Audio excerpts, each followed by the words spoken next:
आइए मैं आज आप लोगों को एक ऐसे मसले से वाक़फ़ियत कराता हूँ, जिसको लेकर के अक्सर नौजवान इस वबा में गिरफ्तार हैं। शादी हो गई, बाल बच्चे हो गए, बालिग हुए, काफ़ी अरसा गुजर गया, लेकिन गुस्ल का तरीक़ा पता नहीं कि गुस्ल का सही तरीक़ा है क्या। अपनी मर्ज़ी से गुस्ल कर लिया, किसी ने कैसे बताया तो उस पर अमल करके, किसी ने कैसे बताया तो उस पर अमल करके, मतलब बिल्कुल आसान और सही तरीक़ा गुस्ल का है क्या, ये अक्सर लोगों को, मुझे लगता है 90% लोगों को ये पता ही नहीं है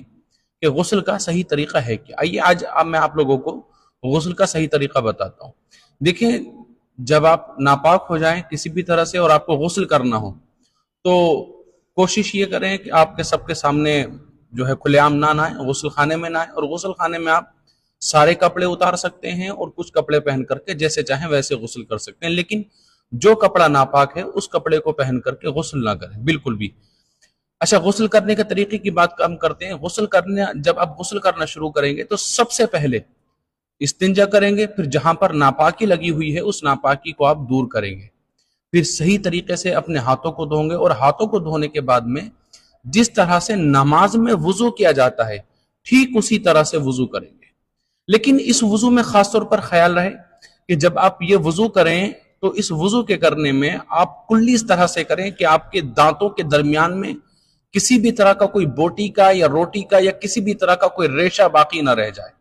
अगर कोई भी रेशा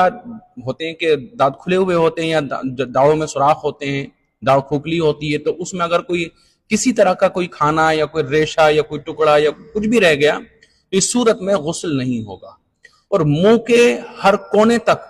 यहां तक के हलक तक पानी का पहुंच जाना ये फर्ज है। अगर हलक तक पानी पहुंचाने से आप कासिर रहे, हलक तक पानी नहीं पहुंचा पाए, अगर आपका रोजा नहीं है तो आप हलक तक पानी पहुंचाएंगे। अगर हलक तक पानी नहीं पहुंचा सके तो फिर आपका वुजू, आपका गुस्ल नहीं होगा।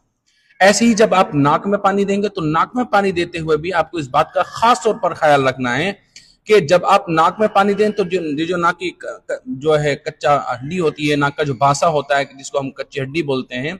इस तक पानी का पहुंचाना बहुत ज्यादा जरूरी होता है, फर्ज होता है। अगर नाक में आपने आप पानी पहुंचाया और नाक में जो चीपड़ होता है, जो गंदगी होती है, अगर वो बाकी रह गई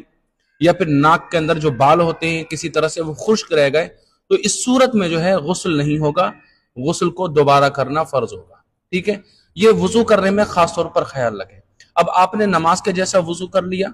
नमाज के जैसा वुजू करने के बाद में आप पैर चाहे तो अभी धो लें और पैर चाहे तो गुस्ल के बाद में भी धो सकते हैं। नमाज के जैसा वुजू करने के बाद एक दो लोटा अपने जिस्म पर पानी डालें, पैरों पर पानी डालें, कंधों पर पानी डालें, सर पर पानी डालें, एक दो लोटा, दो तीन लोटा